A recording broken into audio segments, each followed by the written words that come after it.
এই শীতের দুপুরে আজ ভাত খেয়ে আর লেপ কম্বলের তলায় না ঢুকে বেরিয়েই পড়লাম। চলুন আমাদের সাথে থাকুন, ভিডিওটা দেখলেই বুঝতে পারবেন যে কোথায় এসছি। দেখে এতক্ষণে তো দেখে বুঝেই গেছেন আমরা এসছি স্বামীনারায়ণ টেম্পেলে। এটা ডায়মন্ড হাবড়া রোড, আর জায়গাটার নাম হচ্ছে পৈলান। মন্দিরটার টেক্সচারগুলো যে এতটাই সুন্দর, চারপাশ না দেখলে নিজের চোখে সত্যিই বিশ্বাস করার মতন না। আর পুরোটাই হচ্ছে রাজস্থানী স্টাইলে করা।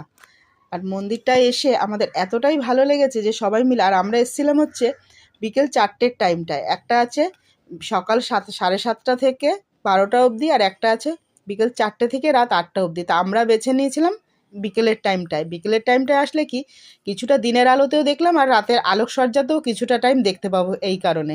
আর ঘুরে ফিরে তারপরে ভীষণ খিদে পেয়ে গেছিলো। এখানে ক্যান্টিন আছে, ক্যান্টিন থেকে বেশ কিছু খাবার অর্ডার করে নিলাম। কুপন কেটে খেয়ে দিয়ে এইবার আবারও বাড়ির পথে ফেরার পালা। আর দেখুন রাতের আলোতে মন্দিরটা কত সুন্দর লাগছে দেখতে। ভিডিওটা ভালো লাগলে লাইক করতে ভুলবেন না, আর আমাদের সাথে এইভাবেই থাকুন।